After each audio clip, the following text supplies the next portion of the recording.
Hello, CAM followers. Welcome back. We have the lovely Dr. Cameron Black with us today. Very, very dear friend, and who's going to be here 4 nights in a row. So what we're trying to do today, because regenerative medicine is a big topic, it's quite confusing. We've divided it into 4 sections. So we're hoping that it's going to be a lot more manageable for you. So it's going to be totally like being back at school, guys. You're going to have to tune in each day, and there's a pathway that we're going to follow. Before we do that, Cameron, tell us a little bit about yourself so that we have the faith that what we hear from you is the truth. Yes, faith. So I am a vet, which is a good start, but I spent the majority of my career in research, particularly obviously in regenerative medicine and stem cell research, and always with the intention of how can we get this work into our lovely animals. You know, we use animals a lot in research, but are we actually making sure that the animals we have as companions are receiving the benefit of it? So it was always with a translational element. I then left research and I worked in a clinical environment doing exactly that. So caveat, I'm not an orthopedic specialist, but my specialism, if you like, is how we can apply regenerative medicine specifically within musculoskeletal things. So yeah, I think that's what a lot of the questions are about. So hopefully we're in the right place. Yeah, and tonight, because we're going to go back into science, it's going to be like being back doing biology again, you know, like GCSE A-level biology. We've got slides. So what I'm going to do, well, first of all, we're going to talk about why we decided to do this chat.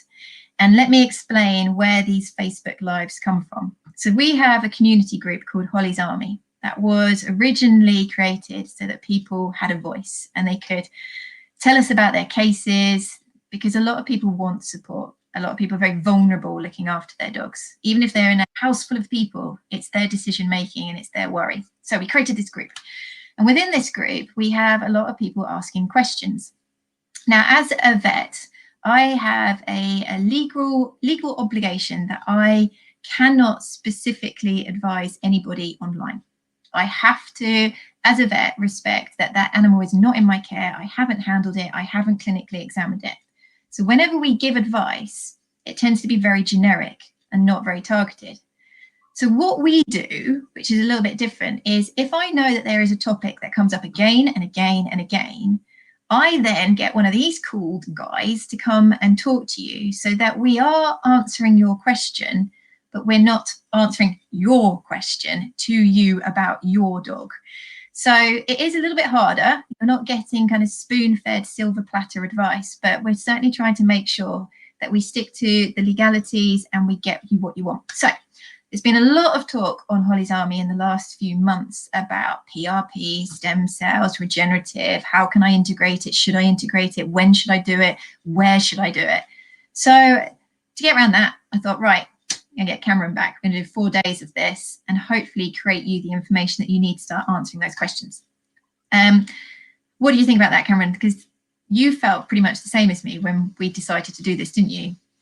Yeah, I think that's a really good summary.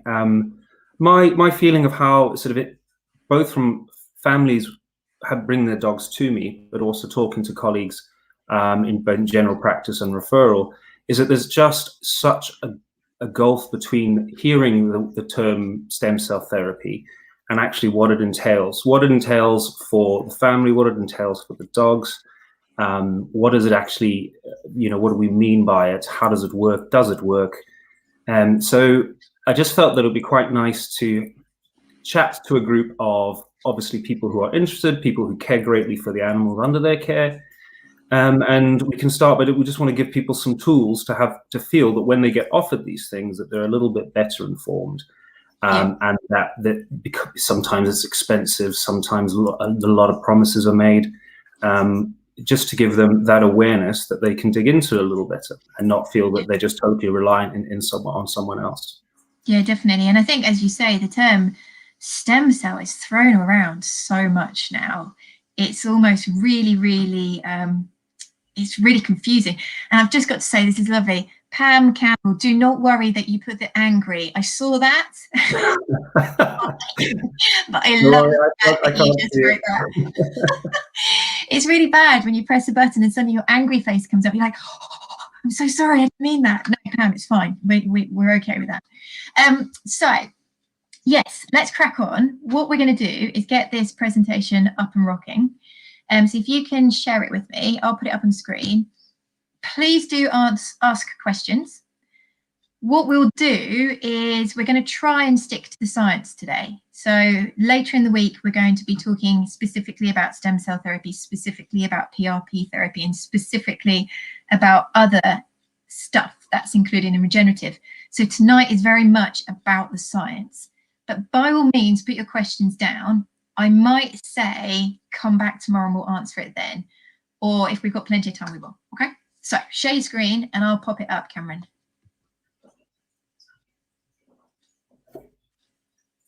And by the way, hello, everybody. Nice to see you, Kylie, Luke, Pam, Neem, Tracy, Carol, Michelle, Tracy. Loads of you. It's fantastic. Is that sharing? You need to let me know. I thought it was. Give me a... All right. No, hang on. Oh, you've got somebody here who says hello. Andrea Marchetti. Cameron treated my dog Prince at Fitzpatrick Referrals. The stem cell treatment helped a lot. There you go. And didn't even have to pay for it. So I'm going to try and keep quiet. But if I feel that he's becoming too technical, I'm going to go whoop and explain that again. But otherwise, I'm going to try and let you go. Alrighty, good to go? Yeah. So whilst you look at this very exciting landing screen, I just wanted to add that we can maybe pick up on this afterwards. But one of the reasons that we want to talk about this is that stem cells seem to have this, they get caught in our imagination. There's just something that's really appealing about using cool biology in treatments. People just really like the idea that we can kind of take things from nature, play around with them in the lab, and then we have this sort of truly remarkable new technology. And I think with stem cells, we have a little bit of a feeling that, we're moving towards the sort of fountain of youth style situation. And I think that appeal gets used an awful lot by the people that provide it. And there's nothing wrong with that, but as long as that you're aware that what's going on behind it. And I think that's the main point why we're going into the science today, is so that you feel that you really do just have a little bit more nitty-gritty understanding of what's going on. Yeah. So, yeah, sorry, do you want to add something? Can I just say, I think something that is worth saying is, do remind yourself that you've already got stem cells in your body. So you have already got this amazing science working. And I think some people kind of think that you're putting a completely exogenous product on, whereas actually you have got the regenerative capacity in the body already.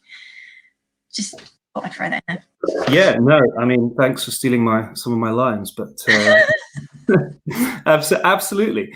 So I just wanted to quickly go through why do we get so fascinated by these things? I know some people might not like this poor little fella, but I think we all remember when we had the ear on the mouse scenario. And that started the sort of imagination running about, can we actually just regrow organs? Can we make new parts of our body? If I have a bad accident, if I'm really injured, if I'm getting older, can I just replace it? And I think that it's kind of understandable why that really gets people's imagination spinning. And that was done quite some time ago. I came across this project, actually just doing some research for the talk. And what you're looking at here is a group or report done on a group that have used 3D printing, but they've printed biologically. So basically that they have used, instead of using plastic or metal or something that you might use to make things conventionally, these guys have actually taken living tissue and formed it into the shape of a heart, including all the channels that you would expect in the blood vessels and etc. Wow. Yeah, it's absolutely it's mind blowing. Funny enough for this one though, it would only be big enough to be used in a rabbit. So it is a design of a human heart, but only 2.5 centimeters high. Still, that is nuts, isn't it? it's pretty nuts and it's exciting, but Yeah. it's also just a type of thing why we get so fascinated by it. Yeah. And it's also that, and conversely, I don't know if anybody would remembers this, but there was a surgeon who made a fairly big name for himself initially, because he was using stem cells to create, and what he's holding are parts of the airways. So you've got his trachea in his left hand, and then a main stem bronchi, so a bit further down in the lungs, and treating cancer victims and people who had various issues, obviously. But it went absolutely, it made it into a lot of scientific journals. It was big news. Now, the technology has moved on a bit, and I don't want to be unfair to him. I don't know the man, but what is interesting is that there were a spectacular series of fails that came after this. So just wanted to sort of temper things straight away. There's a lot of promise, but there's a lot of unknown. And it really, just to bear that in mind. And then if we kind of move on a little bit more about how it gets into our minds, we all have a favorite superhero. Well, I certainly do, even at this age. And a lot of the heroes, it's amazing what my search history must look like now. I was looking at top 15 superheroes with regenerative powers. And there's a list. So we have these characters in our pop culture that one of their things is that they can just keep going, that makes them superior to those around them. And with no disrespect, I mean, even we have people. I think one of the main stories, and certainly me growing up, that led to the interest in stem cells and regenerative medicine, although didn't inspire the start, but it was certainly put there, was the story of Christopher Reeve. You had a really famous, strong, playing the strongest of the strong. And had an absolutely tragic accident that left him paralyzed. But he I mean, we know his story, and he was a tremendous man and never gave up. But he did turn to looking at stem cells and regenerative medicine in spinal cord injuries. And that's something, the other applications of stem cells we can pick up in the days to come. But it's been in the media an awful lot, and obviously we know about Michael Schumacher, tremendous athlete with tremendous accolades, and he's even we don't know what's going on, but he was in the news that he's been attending a stem cell clinic in Switzerland and in France. Right. Yeah, so I think that you hear a lot of celebrities using stem cells, don't you? So and often at clinics in different countries as well. Yes. Useful, regenerative, kind of keep their looks, keep their brain power, all of this sort of thing. Yeah, a lot of people paying a lot of money, and as you say, it's usually in some snow-covered mountain-esque country that these things are offered, or in some other places that we won't pick on, and if some people out there are interested in this or will have read about this, this biohacking movement that's become absolutely enormous, where you can use the technology that we've got has got to the point where we can, either through supplementation or through a form of home experimentation, that we can enhance ourselves and our abilities, and by using biology, using our innate, as you said, regenerative power.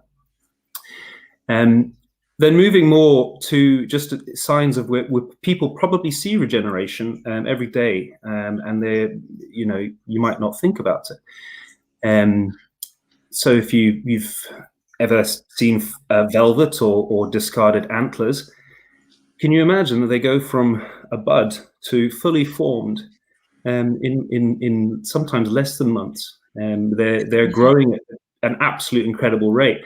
And very interestingly, the research into how that process was founded fairly early on in the regenerative medicine movement itself, and there's a lot of very, very cool, very interesting science that comes out of it, and it's truly remarkable. We tried to learn can we grow bones and our own organs the same way that these guys are growing antlers. Then this sort of odd-looking fellow, this is a leopard gecko, and they can drop their tails, and they can then fully regrow their tails. Again, another creature being used a lot for a research model. The king of them, or the queen, is this just funky beast. It's absolutely amazing. It's called an axolotl, and it's sort of salamander. People might know them as a sort of the larger group, and it is used so broadly in regenerative medicine and circles. It's a truly remarkable little creature. And when I say remarkable, I mean, if people aren't aware, they have the capacity to regrow a limb. Wow. And they start to do it pretty early on. So I mean, the top row in that is in effect the wrist being removed. Sorry if it's a bit gory. Then you can see that it totally regrows, and it's fascinating. That is fascinating.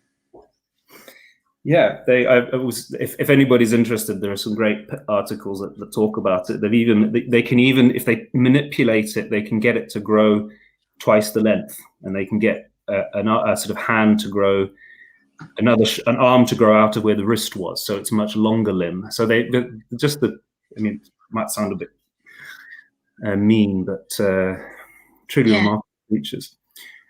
And then going to your point, I mean, what we've got to remember, this is from nature, but this is an example, a sort of diagram of fracture repair.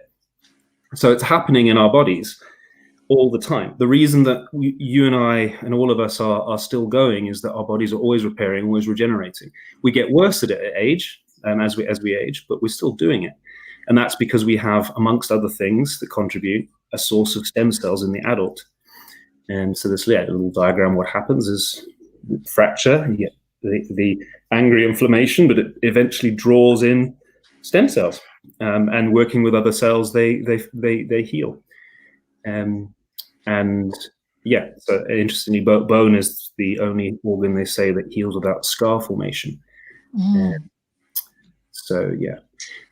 For the person that asked us what the sea creature is called, it's called an axolotl. Yeah, I think it's a freshwater creature. Oh, sorry. Freshwater. There you go. Yeah. You dude. Very cool. Yeah. If you just search salamander regeneration, there's just so much stuff out there. Yeah. Very, very remarkable. Yeah. So we're mindful that we've got cells in our body that contribute to this repair process, and we're going to go on to just learn a little bit about the science of these cells and how they contribute to repair. Just popped into my mind, I wanted to plant the seed as well. I said that bone heals predominantly without a scar. One of the reasons this axolotl creature can do the same is that it doesn't need to stop bleeding because it lives in a water environment. It doesn't need to scar itself. Whereas if we cut our skin, the most important thing, is that we don't lose too much blood, for example. So our immune system's more geared to stopping the immediate damage than it is to start regenerating. We can do it, but it comes much later on in the process than it would compared to that cool little creature there. And I think that's relevant when we think we are going to be talking an awful lot about arthritis and cartilage damage and bone damage. I mean, that involves a level of, in some ways, a form of scarring as well that needs to be considered.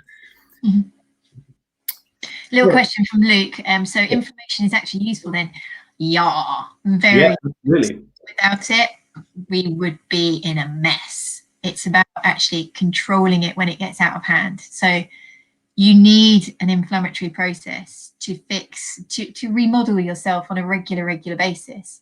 But it's when the inflammation becomes too much and that we keep it at bay. Yeah, it's absolutely. I mean, I'll mention a bit later, but the annoying thing about the body is it's such a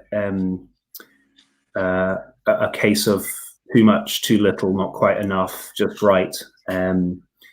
So inflammation is part of that. Inflammation is essential. It's good. the cells are there for a reason, but so often the processes that lead to the conditions that hurt our dogs is linked to why we have what we'd call a dysregulation, or we have, if we picture it, yeah, we have just too much going on for too long, and that causes damage. So just before we get more classroomy, and I've tried to make it as as exciting as possible, but I appreciate it might not be for everyone. I'm talking, excuse me, I'm talking about stem cells within a much broader integrated context. And I think that's something that us as veterinary professionals, family members, owners, need to be mindful of, that just because one thing is exciting and new or talked about an awful lot, we really need to, it's part of, I like to call it, I think of it primarily as an adjunctive therapy. It's part of the process. Very rarely, there are some circumstances, but very rarely is it, should it ever be seen to be just the only option that you've got.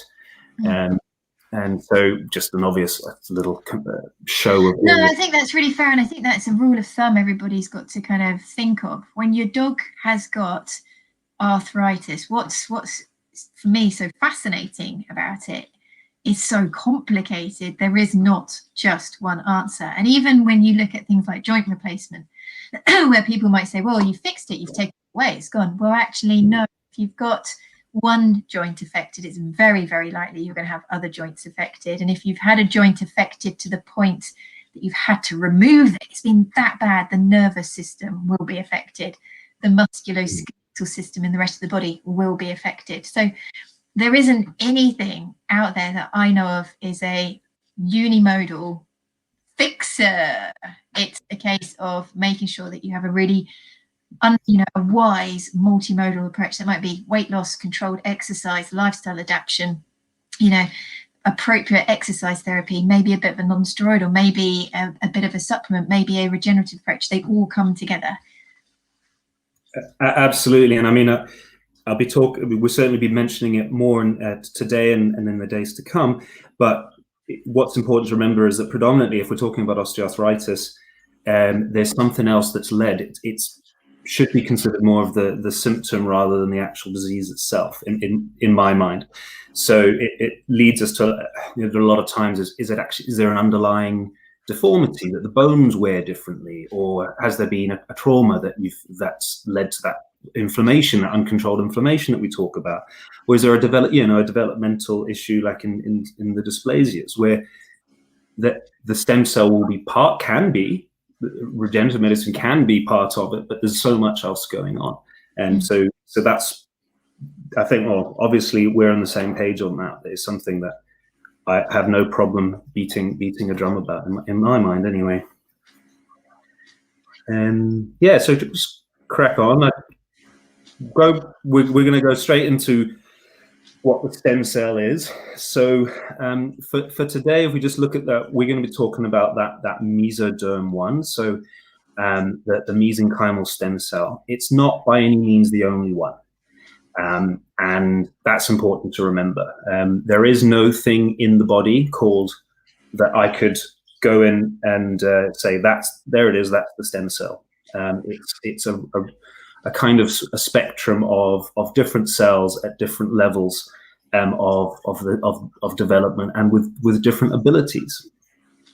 So it does have a few criteria that I'll mention next, but we have very, very basically, but we go through different phases of our development and growth. Obviously, there's a reason that when a baby's growing, it doesn't just continue to be a group of cells. It starts to take form and function. And so from very early on, we have, people might get interested in the terminology, but we've got totipotent, which means that can form a whole entire organism.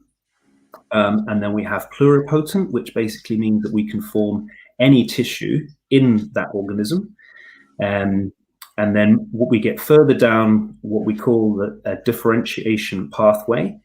And I think in the talk we had previously, we kind of mentioned that, it's like the longer you're at school or the longer you train to do something, the more specific, the more specialized that you become in that task. And it becomes much harder for you to do other things. And certainly I feel like that as I get older as well. Yeah, I think that's a really good analogy, isn't it? That it becomes more and more specific to the role that it's going to take on. Yeah, and so we're talking about multipotent cells predominantly. It's such a broad topic, as I'm sure people appreciate, but when it comes to osteoarthritis and it comes to, let's be honest, taking some cells and injecting them in a joint with some other stuff, that's in effect, that's the most relevant cell type. Obviously, it's not the only one, it's not the only type of treatment out there, and we'll get to those if people are interested. So what are the criteria? As I said, we've got lots of different cells through the body that can kind of have stem cell-like functions, or you could consider stem cells. And the diagrams here refer specifically to that mesoderm, the middle one. So we've got bone, fat, cartilage. You might add in muscle, but that's a little more, it's not quite as clear. We talk about that they have these functions.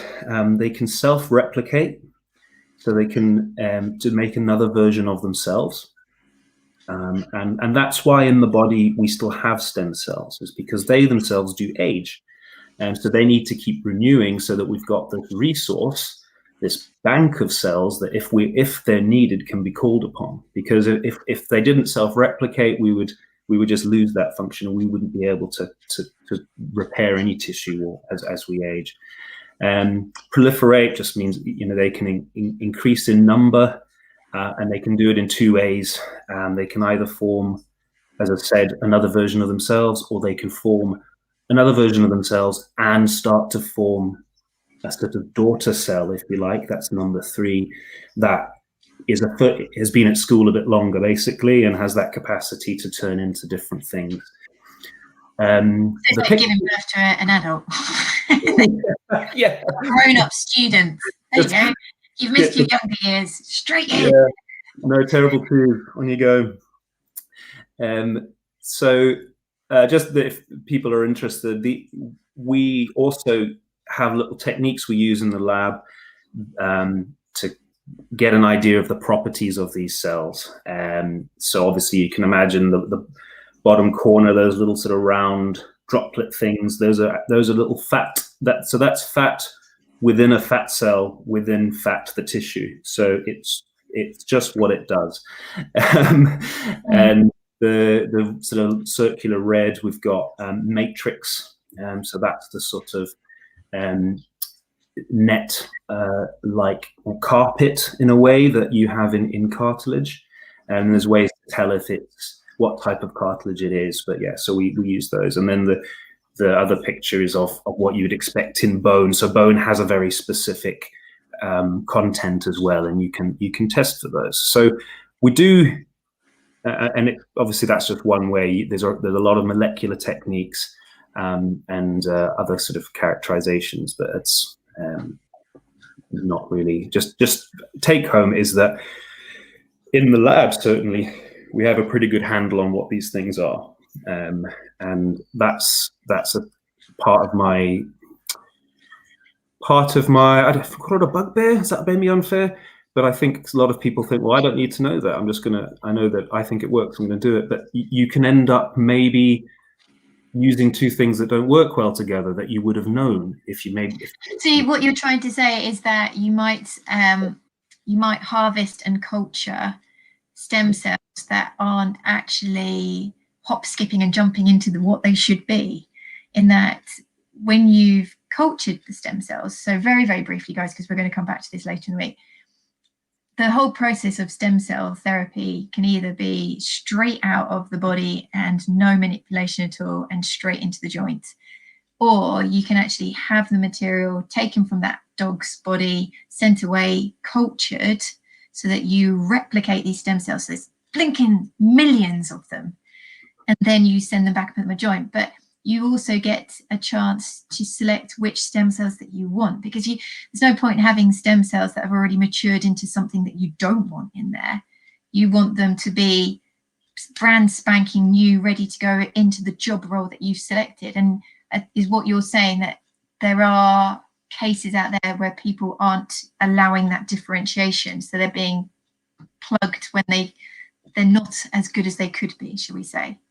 Yeah, I think that's fair. I think that, I mean, there are things that you can do to the cells to make them better what they do, and there are things that you can do to cells inadvertently to make them a lot worse. A very quick example is that if you are growing cells, you can activate them more so that they're better at what they do, or if you let them grow in the wrong way, or you let them grow too long, they actually form, in effect, scar-like cells, fibroblasts. And so this is not to worry anyone if they're going ahead with stem cell treatment, because the labs will have a good handle on it. But there's an example where people talk about culture expanded, but they don't define what they mean by that. So typical science, there'll be people that say yay, people that say nay. But in my own work, we found that a particular type of stem cell did change after only a few expansions, and it became a lot worse at what it was meant to do.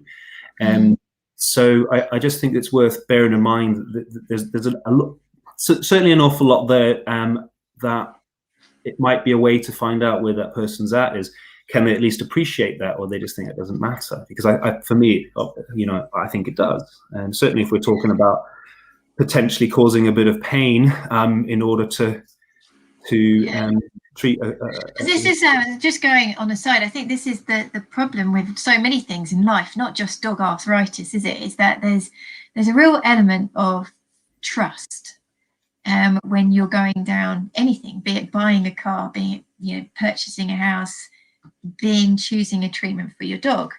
And recently I've been really very aware as another hot topic, which is CBD, cannabis oil. So a lot of people are very interested in CBD, and there's a huge amount of trust that the product that you're going to use is appropriate. A certificate of analysis. Well, how strong is that certificate of analysis? Is it reliable?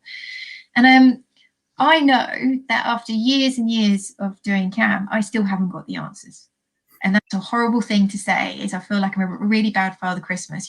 I'm sorry, I haven't yet got the answers. But what could we give to people to try and make sure that they make sensible decisions? What are a few little things to pop into their head that they should ask, just to know that they're on the right tracks? Well, Mitch, can I almost park that, and as we go through the few slides, I mean, I would actually caveat myself that I'm not speaking in any absolute authority. I know there's a lot of unknowns, and I just think that I would almost be, if there was one point, I would be always a little bit skeptical. If you can be confident that you've done your treatment 50 times, 100 times, and it makes an improvement, no problem with that. And you need to give that, people look to vets to be able to give them confidence what they're about to go through. I completely understand that, and that's important.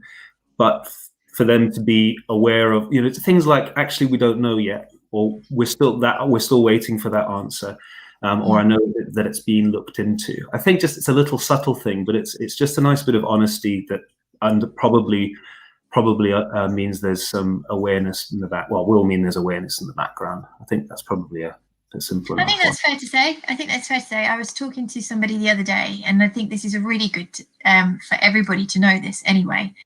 If you were ever to get a referral report from, say, a cardiologist, from an orthopedic surgeon, from a neurologist, the higher up the tree that they are, the more experienced they are, their referral report, their treatment plan will always say may. So this disease that we believe in dog, it may do this. And this treatment that we choose to employ may do that. And it's a real respect for the fact that they can't promise, because actually they know their topic area so well that they know that there's not a black and white switch.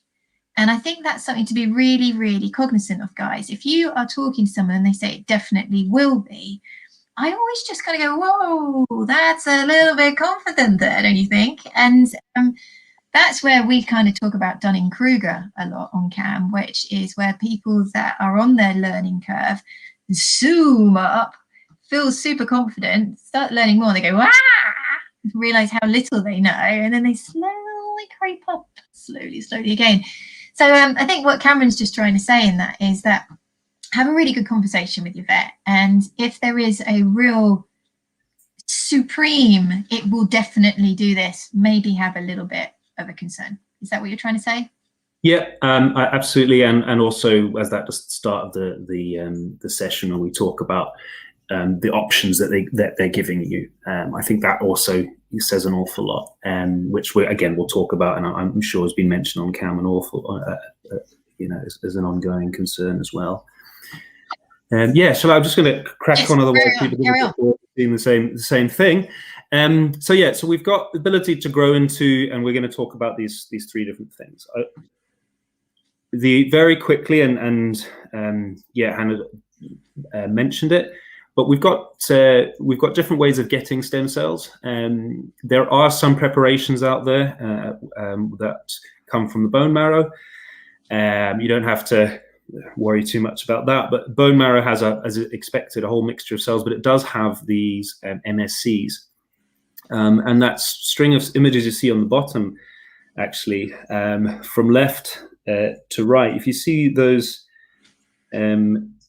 so the first one is actually before they've even started to grow in a lab, and it's got that kind of turquoise. So it's an overlap of a green and a blue that we use. Yeah. And as time rolls on the far right, you see that I've lost the blue, and the blue is a marker, something that we a color that we know will stick onto a particular area of interest in the cell, and we were looking at a particular area that signifies I'm a stem cell. So just kind of hard proof that does happen, which I think a lot of people, little thing people can be blasé about, but that's just another example of how you can figure these things out. We're going to be talking mostly, well, in effect, I believe near exclusively about adipose derived stem cells. The bone marrow has a place, and there are some products out there. So whistling through, obviously, it's coming from the fat, and we tend to, in both human and veterinary medicine, it's either from under the skin, or we can take it from within the abdomen, and there are some other weird and wonderful sites. But it's nice because quite often, if you're doing a surgery, you're probably cutting through the skin. Or if you're doing some surgery elsewhere, you may well be going into the abdomen. So why we're interested is actually the stem cells, a very good source of them anyway, live around the blood vessels that happen to be in fat. So when you get offered a fat harvest, they might say, or you're looking at adipose derived, the reason for that is that once you've got that tissue, it's a really good source within it. We're not interested in the fat itself. So all the sort of preparations that go on in the lab, and some of them can be done in a practice, and some of them will need to be done in a more specialized facilities. I kind of describe it as, we went through that cooking phase of deconstructing everything. And so we're deconstructing fat to end up with, in some cases, a pure population of cells, or in others, a mixed population of cells that contain stem cells. So as we go down, and just on a few of those points, those numbers that CD we call cluster of differentiation, these are markers that we know signify stem cells, and we also have other ones that we know aren't stem cells.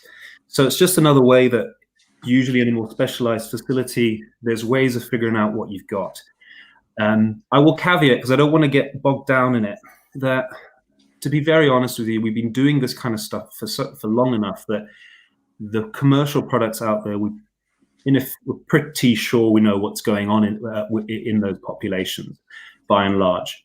But it does mean that it doesn't mean that we can't do more, I suppose. Just so we have a good, that's probably the main source. And how do we go about getting this? I'm just going to butt in just so people know. So what we're basically saying what Cameron's saying is that the stem cells come from the dog. Okay, everybody remembers, this isn't something that, you know, is going to be off the shelf, that your vet's just going to have a big store in the back cupboard, or it comes from another animal, or it's not you know, harvested elsewhere. The stem cells will come from your dog, and it comes in two major ways currently, which is either bone marrow or fat, and it can be either in two processes, which is on-site and immediate, or it can be sent away and it can be cultured. So there is already a variation available, and it's worth asking those simple questions. Where are the stem cells going to be harvested from? And is it a on-site immediate use, or are they going to be sent away, cultured, increased in number, and directed to the role that they wanted them to be? So that's one first good question to ask if you feel that it is a road that you're interested in going down. And depending on the answer they give you, gives you confidence whether these guys are on the ball. Yeah, fair shout completely. And why is that relevant? Just very quickly, is that just they may well have a system on site that they like using, but if you start to go to the literature, there's a lot of papers that say one way seems to work, some papers that say another way does work, and then probably a lot more that says quite a few ways don't really make a difference. So it is all relevant, and we'll cover all those different things as best we can in the days to come.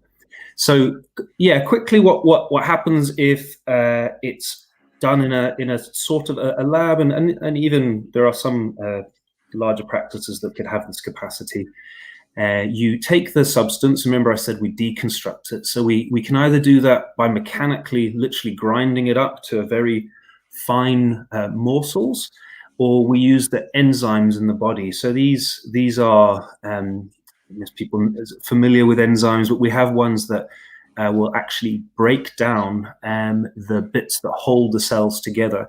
So the little sort of diagram at the top, cells are, I'd say, entrapped. They're stick to, and they're contained in a matrix in the body. So all your tissue has a different kind of matrix, and we use enzymes or mechanical to kind of break them free of that. And then we spin them very quickly, and that's just so that the fat stays at the top, and we have the bits that we want down at the bottom of the tube. And then after that, it's whether they can be used at that point, or that they do go off somewhere and that they're grown and we say expanded or culture expanded. This is, it starts to get a bit, you know, how much do you talk about, but this is the general way that the adipose derived stem cells will be offered to you. Some of the bone marrow things are different, and actually even some of the fat derived things are different. But this, as a general rule, that this is what's been done for quite some time. So if we were talking about the UK, most establishments in the UK that are doing stem cell are doing adipose, which is fat guys, so adipose derived, and they do go away and get cultured.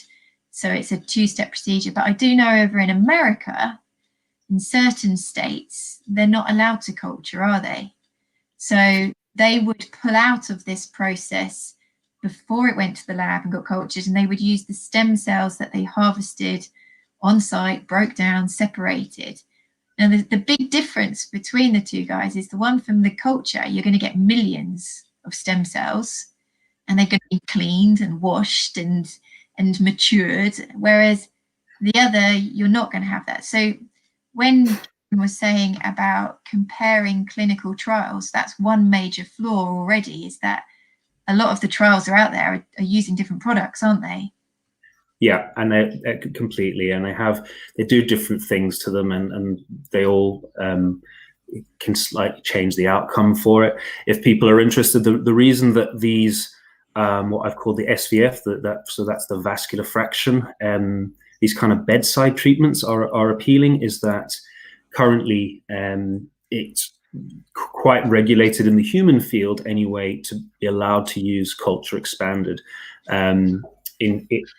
I may not be this may not be 100% true, but certainly a few years back it was the case. It wasn't allowed at all. I now understand that there are some clinical trials in the UK anyway where you can do these expanded cells. Not all countries have the same issues. The concern was that maybe in growing them, where are we turning them into something that could form a tumor or something like that? But obviously we've kind of realized that we know how to do it. That isn't a concern. So anyway, so they had a lot of products that you say, well, you can just use it in-house and you have to send it away. It's done at the same, done at the same time. The patient's in the bed, surgery's happening, and by the end of the surgery or halfway through the surgery, the stem cell product's ready. Yeah, but then, as you're saying, that doesn't necessarily mean that it's good or that it works all that well. Anyway. Yeah, it's really wild, like, because when I didn't know anything about this, and I was like an owner, and I was just like, well, stem cells are stem cells, aren't they? And when somebody would say to me, my dog's had stem cell therapy, I was like, right, it just must be universally the same thing. And it's quite different. Carry on, please. Yeah, no problem. And so I'll try and just so we got some time for questions. But this is probably the question that other than the practicalities, which we'll go through in the case study stuff, but this was the how does it work? Because what people tend to think, and it's understandable why, particularly given that media hype thing we talk about. So, oh, we've got stem cell, that will grow a new XYZ. What we're, we've got stem cells, I'll put it in that joint, and where the cartilage is being worn away, it will stick into that space, and then it will grow into a nice new layer of cartilage. By and far, it's not entirely false, but it's not by any means the main way that, as they're commonly being used, that they're working. And when we talk about tissue engineering, so some of that funky heart that we saw at the top, or the surgeon trying to make a new trachea, that's when you combine stem cells with something else, a material of some kind. And then you can start looking at growing new tissue. But free-floating cells in a joint, which is basically what happens. Some of them do stick, but most of them are in the joint. And what we've got here is just basically to illustrate that they're like these little biological pharmacies. So they're putting out a lot of different types of we could broadly call them small molecules that have a whole heap of different functions. Now, don't worry about all the letters or anything. We're not going to go into it. But on the left, they have a raft of different things that they can do. And some of them do many different things. One thing can do several things. But broadly, they calm down inflammation. They have been used, they control that immune system. So part of that whole, you're saying, well, that if the inflammation keeps going, do we have a problem? That's part of the immunomodulation. But interestingly, these cells have been used to help stop graft. So when you have a transplant, they've been used to help reduce that rejection risk as well. So they're quite a chill dude, as well as they get on with their job, but they're tending to try keep the peace in many ways. Yeah. They can help grow blood vessels. They recruit cells, so they get cells to come in from other parts of the body, and then we know about the whole growth of more traditional understandings that they grow into new tissue. Now, to make it easier, I like to describe it as you have a firefighting function, and then the other ones, so that's the anti-inflammatory, and then the other ones are kind of working together in many ways. So you just use the analogy of there's been some sort of emergency, a building on fire, any kind of building collapse, something like that. You need a first responder. You need someone to come in there and deal with the immediate flames or the immediate threat. But then you've got perhaps people that need care and attention. And then you've got to rebuild. And so that's what the stem cell, how it exerts its effect. Now you'll see those little discs that I've got around the central cell, Those are little parcels that contain all those things with all the different letters. So the cell releases them. This is mostly how it does it. It releases these little particles, and you end up within them like packets of aid. They're almost an aid drop into the damaged area. And then the bottom, the red, that's meant to represent platelets. The difference, and we'll talk about the difference there, but they're exerting their effect not through an intermediate. And that's interesting because that also can be manipulated. And actually, there's a new push towards just using those little packets. Do we need the cell? So it was quite a big change in how we understood what stem cells are doing. I think that's fascinating, the idea that you can actually just pull out the actual little packages. But that leads me to a question. And when the stem cells are in there and they're this little hive of production, because they're not going to just go in like a big bunch of birthday presents and go, that's all I've got, guys. They keep recycling. They're never ending pile of birthday presents, aren't they? Well, that's a question. Why would I do stem cells over PRP, for example? I mean, we know that the cells do have a time at which they stop working, and we know that they do die in a joint because they actually need to be stuck down in order to keep surviving, and they don't do it very well on cartilage. But there is a period where they persist, and this has come from basically using some of those labels that you can put on cells.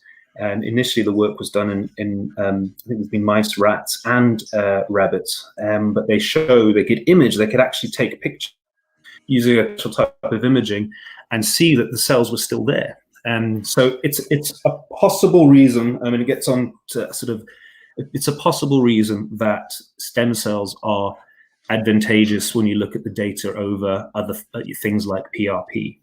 Is that they're doing it for longer and they're doing it. They're producing more.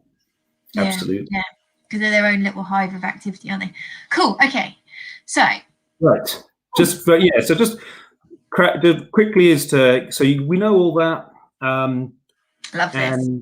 And this is just a little timeline for what happens is that we have our injury, and that can be osteoarthritis, although it's not a massively cause of inflammation, is still a type of injury that's not healing in effect, and it creates a positive feedback. It gets worse and worse.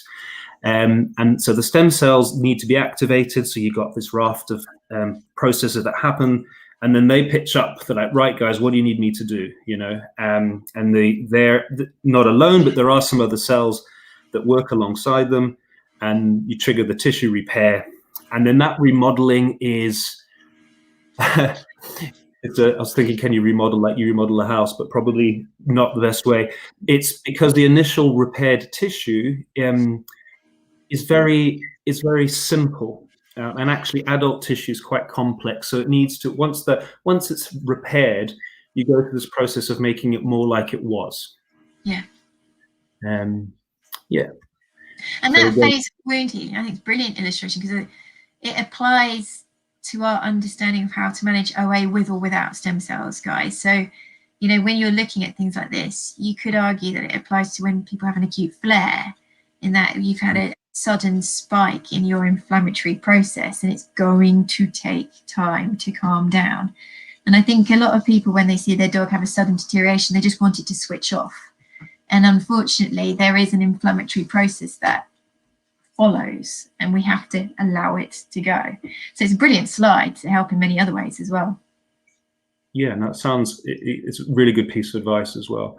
And I think it's why it's worth bearing in mind why a lot of the outcomes and when do we start seeing response, and because by the time it's 6 months down the line, people have sort of given up on it and think, oh, that wasn't worthwhile. But you need to still keep measuring because it does just take time. It's an important part of how we look at our outcomes as well, definitely.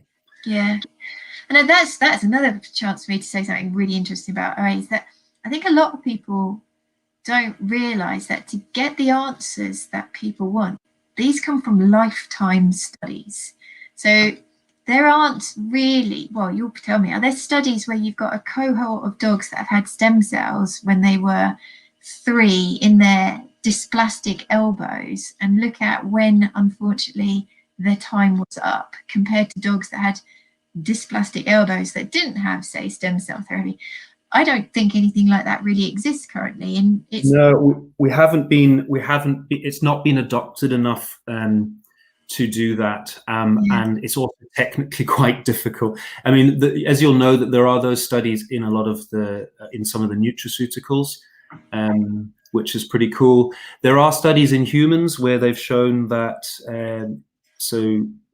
hip injections, one that comes to mind, that they injected a woman in their 40s, and then they looked at the lifetime risk of either osteoporotic leg fracture or the lifetime risk of requiring a hip replacement, and it was significantly reduced in those that had received the injection. Those that, not universally, obviously, but it's fascinating.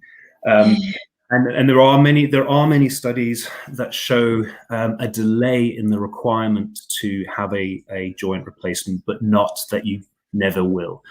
And yeah, I'll caveat that by saying surgery, and absolutely, this is no replacement for it whatsoever. But can it be used alongside? And that's all I would look for in terms of acceptance of the technology. Yeah, definitely. And I think that's what Cam tries to do, is teach the followers that there is a lot of grey still, and there's a lot that we're still all learning, and there is a vast difference between human healthcare understanding and veterinary, just because of trial size and funding to do trials. So you won't find any trials in dogs about conservative cruciate management compared to, say, TPLO approach over the lifetime of the dog.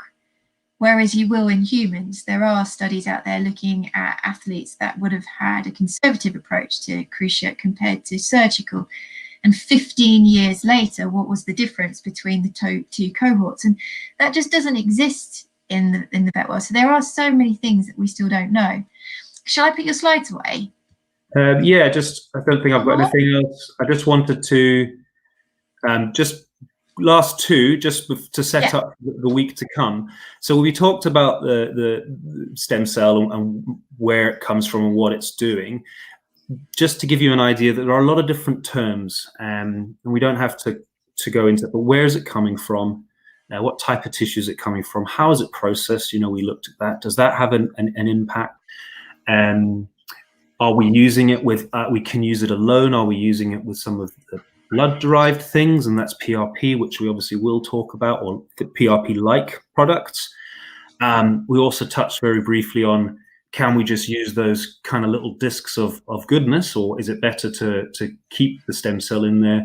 And for me, one of the really important ones is this idea of scaffold. So a cell by itself, yes, it has this capacity, but you know, we are not just cells. It may sound silly, but we have a lot of the things that cells have produced over time. You know, our bones that mean we can stand up have obviously a lot of connective tissue and a lot of mineral in there that makes them strong. And then the cells are within that. So we've mimicked that as well. And that leads, you know, that's why we talk about, we have so many different products that are appearing. It's which gel should I use? It's which stem cell product, which PRP. So just to, if people are interested in coming back for one or two the other days, that's the context that I wanted to yeah, we have got loads to talk about, and already we're getting some good questions. Shall I I'll put the slides away now. Yeah. I'll a couple of them. Let's go straight in. We're not going to do Luke's yet. I'll come back to Luke's. Let's do this one. This is a nice one. Is there an upper age when stem cell therapy would not help?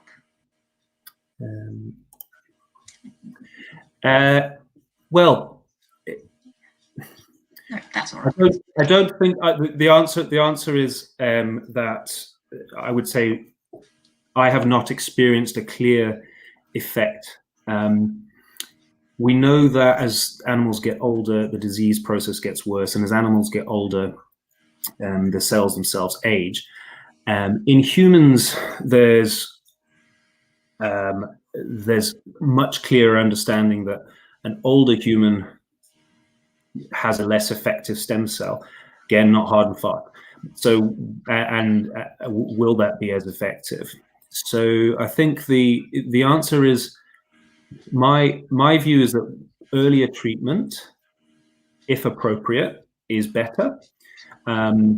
It becomes more a question of what do you want to put your animal through? How are they going to handle the process? Are they going to recover appropriately? I have treated some fairly elderly dogs with pretty advanced disease, and fortunately, the dog that comes to mind is owned by 2 vets, so they will corroborate this for me. And the results were, I was very surprised. It did really, really well. So it's not a big no-no, but I would say the bigger things to consider is it that if you're looking at a 2-step process of hospitalization, surgery, getting them back, and then we look at the injections, and the injections themselves do cause pain, and you can't avoid that. So I think that's probably, we don't have clear information that there's a cutoff age. If we're talking about dogs, obviously each animal has a variable life expectancy. So the question is more about, is it appropriate for me? I think that's really, really relevant. And I think that any intervention like this does need to have a degree of counselling. Counselling always comes with this big heavy cloud of, oh, it's very serious. But counselling can still be quite, light-hearted. Like, there are so many variables to consider. And I'll be the first person to put hands up and say, when Holly had her second lot, it was wrong. I shouldn't have done it. She was too old, too frail. It wasn't right of me because it was too much for her. And it was me that wanted it, not her. I have to be careful, I'll get cry. We don't talk about that. Let's change it. But I know that I did it because of me, not because I really considered all the variables that were happening with her, and it wasn't right. The first time she was a lot younger. She was 2 years younger. It was different. We've got some lovely people. Let me go. There was one up here. I'm going. Quick. Where was it? Someone talking about PRP and stuff, so we're going to come back to that during the week. We've got Luke's. Here we go. Can things like joint injectable gels, can't remember the name, be used for stem cells? I think the only categories I think of is HA and Aquamid at the moment is the 2 that are in my head. Can you think of any other gels? Those, to my knowledge, that are licensed, yeah.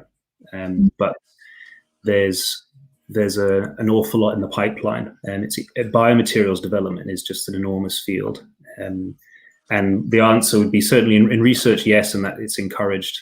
So you can use the gel, and you can actually structure the gel in such a way that the cells will stick onto parts of it, and that makes them last a bit longer. So I have used hyaluronic acid and cells, not long enough to know to do a comparison as to the efficacy. Yeah. And I've only kind of been involved in the use when they've used the PRP alongside it to create this thing to secure the stem cells, to give them that kind of like nice little sofa ready to work.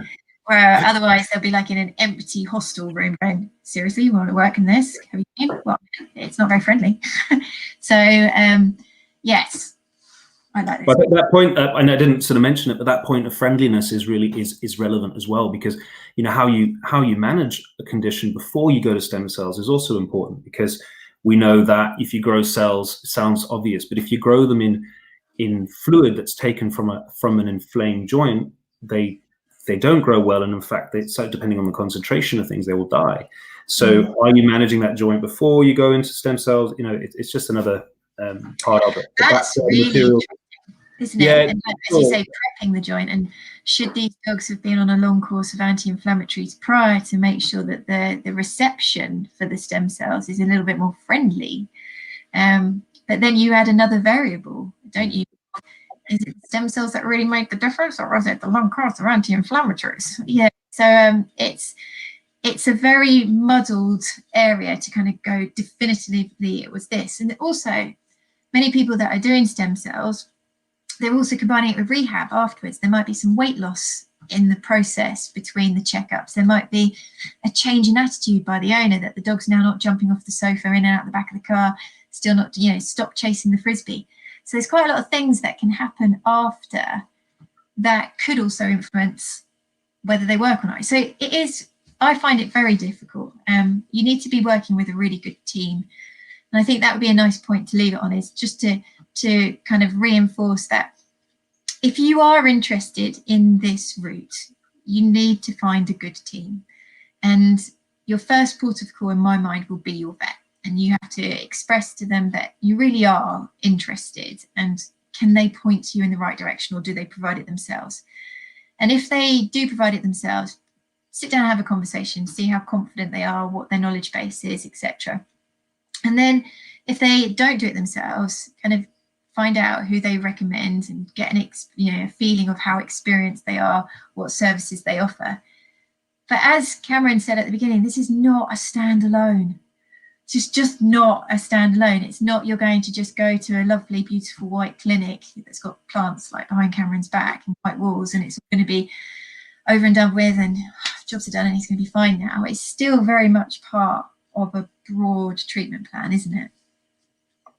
Yeah, no, it absolutely is. And it goes back to that kind of what sort of conversation you're going to have with the people that are offering it.